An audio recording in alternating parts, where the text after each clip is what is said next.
દાદા એમ કહેતા હોય છે કે જે કેરેક્ટર તમે પરફોર્મ કરવાના છો એને તમારામાં ઉતારવું પડે. મારું પહેલું તો હતું જે એમાં તો હું 3.5 વર્ષ કે 4 વર્ષની હતી. ખૂબ બધા બીજા લોકોને સ્ટેજ પર ચડતા જોયા ત્યારે મને એમ થઈ જતું કે મારે પણ જવું છે આ સ્ટેજ પર. મેં નૃત્યની તાલીમ લીધેલી છે, મેં નાટક થતા સર્જન અને પછી મંચન, મેં દાદીના ખૂબ જ બધા ફોટોગ્રાફ્સ જોયેલા છે.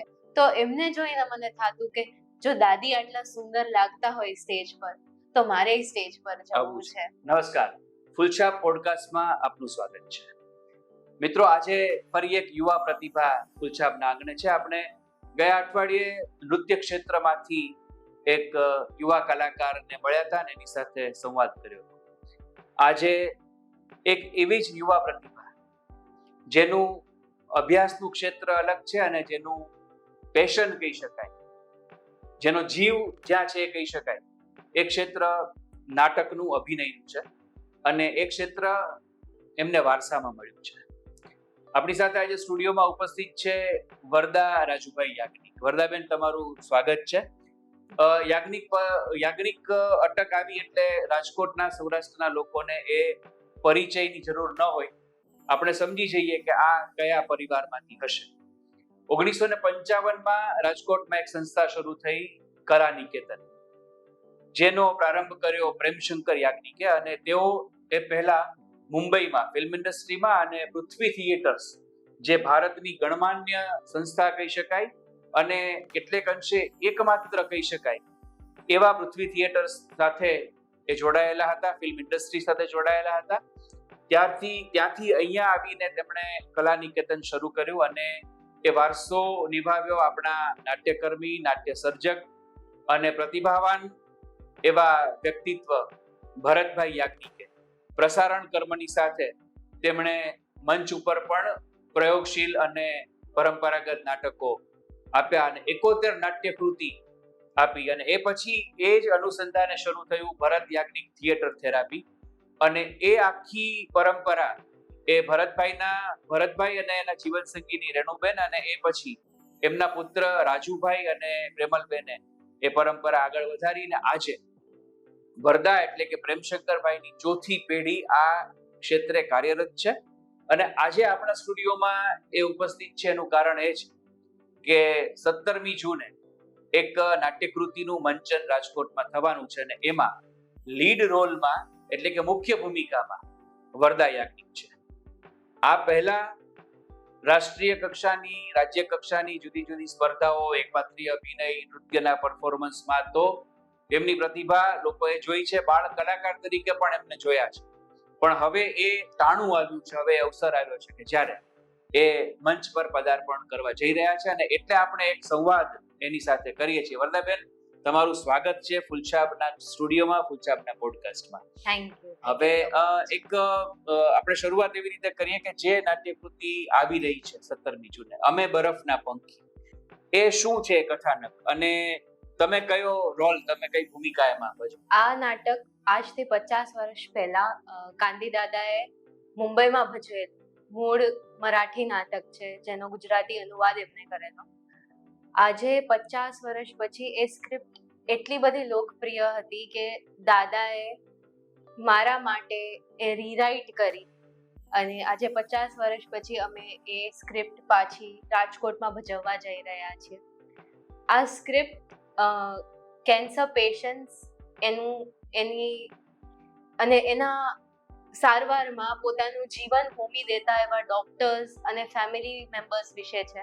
સ્ક્રિપ્ટને થોડી 50 વર્ષ પછી પાછી લઈ આવીએ છીએ સ્ટેજ ઉપર, એટલે થોડી ચેન્જીસ સાથે લઈ આવીએ છીએ. સ્વાભાવિક છે.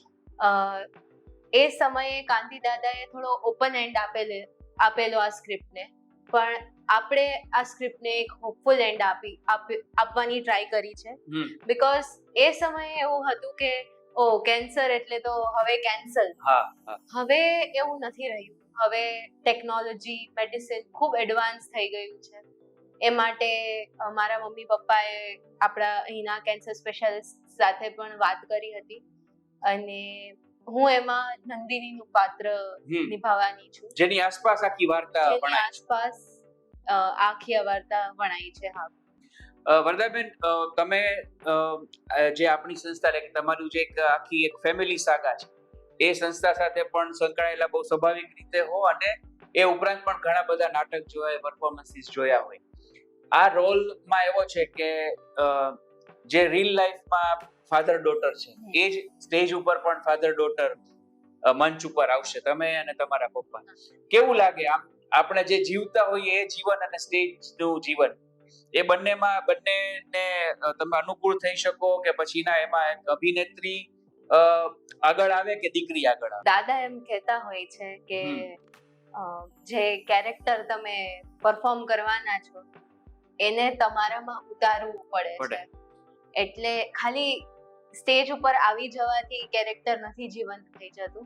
એટલે ઘણી વખત એવું થાય સ્ટેજ પર પણ કે અમે બે જે રીતે એક્ટિંગ કરતા હોઈએ તો એ નંદિનીને એના પિતા કરતા વરદા અને રાજુ આવી જાય તો ઘણીવાર અમુક સીન્સ કે અમુક ડાયલોગ્સ એવા છે કે એમાં ખાલી પાત્ર જ રહે છે. અને આમ કેવો અનુભવ, જો તમે બાળ કલાકાર તરીકે પણ મને યાદ છે ત્યાં સુધી વારસદાર નાટકમાં કર્યું છે એક્ટિંગ, અને ઘણીવાર આપણું જે કંઈ પણ કોઈ કાર્યક્રમ હોય એટલે કોઈ શો હોય તો એમાં ઉદ્ઘોષણા ને બધું કરી છે. એટલે સ્ટેજ છે એ કોઈ તમારા માટે નવી વાત નથી, પણ આ લીડ રોલ જે કરવાનો છે તો આ નાટકનો અનુભવ કેવો રહ્યો, અને એ પહેલાના કયા કયા નાટકો તો કઈ કઈ કૃતિમાં તમે કામ કર્યું છે? મારું પહેલું તો હતું જે એમાં તો હું 3.5 વર્ષ કે 4 વર્ષની હતી, માત્ર આવજો બાપુજી એટલું જ બોલવાનું હતું મારે.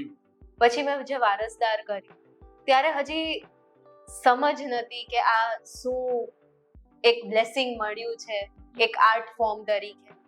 હવે જ્યારે મેં ખૂબ બધા બીજા લોકોને સ્ટેજ પર ચડતા જોયા ત્યારે મને એમ થઈ જતું કે મારે પણ જવું છે આ સ્ટેજ પર.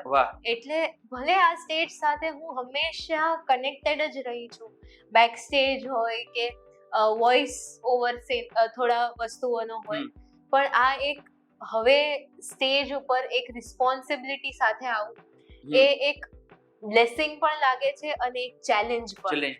કારણ કે અહીંયા આપણે લોકો એ માનવામાં ખૂબ આગળ હોય છે કે મોરના ઈંડા ચિતરવા નથી પડતા, પણ એ તો મોરના ઈંડાને જ ખબર છે કે એને કેટલી મહેનત કરવી પડે છે કે ઈ જે લોકોનો વિશ્વાસ છે કે મોરના ઈંડા ચિતરવા ન પડે એ અપહોલ્ડ થયેલો. યસ, એટલે હું જો તમને છે ને આ વાતમાં એક મારી દ્રષ્ટિ ઉમેરું કે લોકોનો વિશ્વાસ હોય, બીજું લોકોને એક એવી અપેક્ષા હોય કે આ તો કરશે જ ને, એમ કે આ ફેમિલીમાંથી જે વ્યક્તિ હોય એ તો કરે છે, એટલે એ વિશ્વાસ આપણે પરિપૂર્ણ કરવો ને that is the challenge.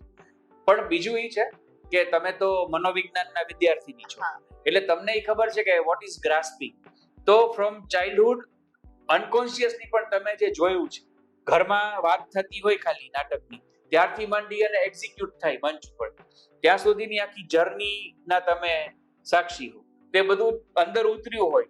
Umashankar Joshi આપણા બહુ મોટા કવિ હતા, એણે કહ્યું હતું કે સૌંદર્ય પી ઉર્જરણ ગાશે પછી આપ મેળે.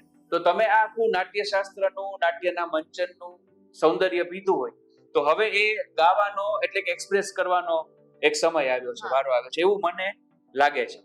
અને આપણે આ ક્ષણે જ્યારે તમે એક મુખ્ય ભૂમિકામાં જઈ રહ્યા છો તો તમારા દાદીનું પણ આપણને સ્મરણ થાય છે, ને અમુક દિવસો પછી એમની વિદાયને 1 વર્ષ પૂર્ણ થશે. એમના આશીર્વાદ એટલે એમની પાસેથી તમે શીખ્યા, દાદા દાદી પાસેથી, મમ્મી પપ્પા પાસેથી શીખ્યા. તમારું પોતાનું લાઇકિંગ એટલે કે એક્ટિંગમાં અને ઓવરઓલ કલામાં શું, એમ નાટક ઉપરાંત કદાચ તમે નૃત્યની પણ તાલીમ લીધેલી છે? મેં નૃત્યની તાલીમ લીધેલી છે, મેં નાટક થતા સર્જન અને પછી મંચન બંને જોયું છે. તો મારી માટે એવું નથી કે આ પહેલું ને આ બીજું. મેં નૃત્યને એટલો જ પ્રેમ કર્યો છે અને નાટ્યને એટલું જ જીવી છું. તો મારી માટે મારા સ્ટેજ પ્રેઝન્સમાં તે બંને એટલા જ બહાર આવે. મારી માટે એ બે અલગ નથી, એ બે સાથે જ ચાલે છે. તમે કયા મંચ પર છો, નૃત્યના કે નાટ્યના, એની ઉપર ડિપેન્ડ કરે છે. વરદાબેન, who is your favourite actor? એટલે અહીંયા આપણે તમારા ગ્રુપ થી માંડીને આપણે ઓવરઓલ શરૂઆત આપણે વાત કરીએ ગુજરાતી રંગભૂમિ અથવા તો સિનેમા, તો ઇન્સ્પિરેશન એવો શબ્દ નહીં વાપરીએ, પણ જેને જોઈને આપણને કંઈક એવું થાય કે ઓહો આ એક્ટિંગ કરે છે, એવું કોણ તમને જેનો અભિનય વારંવાર ગમે, જોવો ગમે, એમાંથી કંઈક શીખતા હોઈએ, એવું કોણ? પપ્પા તો ખરા જ મારા, કેમ કે એમને કેટલી ભૂમિકાઓ ને પાત્રોને જીવંત કર્યા સરદારથી છે. શકાર સરદારથી શકાર સુધી, તો મેજર એલ્યુમિનિયમ લઈને તો ઇડિપસ જે ગ્રીક માઇથોલોજી છે ઈ. મેં દાદીના ખૂબ જ બધા ફોટોગ્રાફ્સ જોયેલા છે કોસ્ટ્યુમ્સમાં એમના.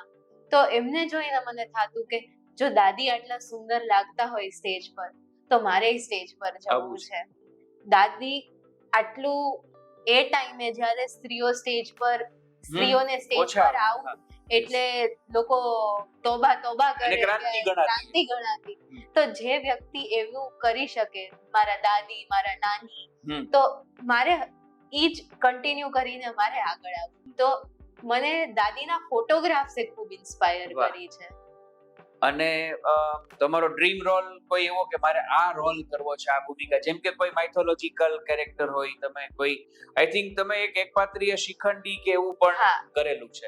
એ મારો એક્ચ્યુઅલમાં ડ્રીમ રોલ હતો, કારણ કે પપ્પાનું એક મોનો એક્ટિંગ હતું બાસ્ટર્ડ કર્ણ, જે મારે કરવું હતું, પણ દાદાએ કહ્યું કે ના, એવું નહીં, આપણે બંને જ પુરુષ અને સ્ત્રી બંનેને કંઈક આપતું હોય એવો રોલ કરીએ. અને એટલે મેં શિખંડી કર્યું. અને શિખંડી મારી માટે મારી લાઈફનું બિગેસ્ટ ચેલેન્જ હતું. એ જે પુરુષ પરિવર્તન છે ઈ સ્ટેજ પર લાવવું, ધેટ વોઝ ધ ચેલેન્જ. અને મેં 3 મોનો એક્ટ્સ કરી, પણ જેટલી સેલ્ફ ફુલફિલમેન્ટ મને શિખંડી કરીને મળી છે, એ કદાચ હવે આના પછી ઈ સેકન્ડ થઈ જશે, પણ અત્યારે તો મારી માટે શિખંડી એક બેન્ચમાર્ક બની ગઈ. હવે કોઈ ડ્રીમ રોલ કે મારે આ ભૂમિકા કરવી છે કે એવું? જોબ લાઈફમાં એ ભૂમિકા કરવી છે, એટલે મારે જે મારા મનોવિજ્ઞાનમાં આગળ વધવું છે, મનોવૈજ્ઞાનિકની ભૂમિકા નિભાવવી છે. એટલે જે રિયલ લાઈફ છે એમાં જે ભૂમિકા સેટ થયેલી છે બાય ડેસ્ટિની, એ સરસ રીતે ભજવાય. તો મિત્રો, આ વરદા યાજ્ઞિક સાથેનો આપણો સંવાદ, અને એ આપણે જેટલો લંબાવીએ એટલો એટલા માટે લંબાઈ શકે એમ છે કે એની પાસે એક આખી વિરાસત છે નાટકની, નાટકોની, અને એની પાસે એક બહુ જ મોટું સપનું, જે એમણે કહ્યું એ પ્રમાણે એના અભ્યાસનું અને એના ક્ષેત્રનું છે. પણ અત્યારે આપણે અહીંયા અટકીએ અને 17મી જૂને અમે બરફના પંખી, જે બહુ પ્રશિષ્ટ નાટ્યકૃતિ છે ગુજરાતી રંગભૂમિની, જે વસંત કાનેટકરે લખેલું નાટક છે. કાંતિ મળિયાએ જેનું ભાષાંતર, ગુજરાતી રૂપાંતર કર્યું છે. અનિલ જોશીએ એનું ટાઇટલ સોંગ લખેલું છે. અને આપણે વરદાબેન માટેની કોઈ ચેલેન્જ નહીં કહીએ, પણ આપણે એમ કહેશું કે એક સમયે જે ભૂમિકામાં સુજાતા મહેતા હતા, પછી ટેલિવિઝન એપ ઉપર જેમાં દિશા વંકાણી છે, એ ભૂમિકા આજે રાજકોટની એક યુવા કલાકાર વરદા એ ભજવવા જઈ રહી છે. એટલે સરખામણી અથવા તો પડકારની વાત નથી, પણ એ આપણા માટે પણ એક બહુ રાજકોટના નાટ્ય પ્રેમીઓ માટે ગૌરવની વાત છે કે અહીંયાથી આ નાટકનું પુનઃસર્જન થઈ રહ્યું છે. ફરી એકવાર કોઈ આવી યુવા પ્રતિભા સાથે મળવાના વાયદા સાથે અહીંયા છૂટા પડીએ. તો વરદાબેન, તમારો ખૂબ આભાર અને તમને ખૂબ ખૂબ શુભેચ્છા કે આ અને અન્ય નાટકોમાં તમે ખૂબ સફળ થાઓ.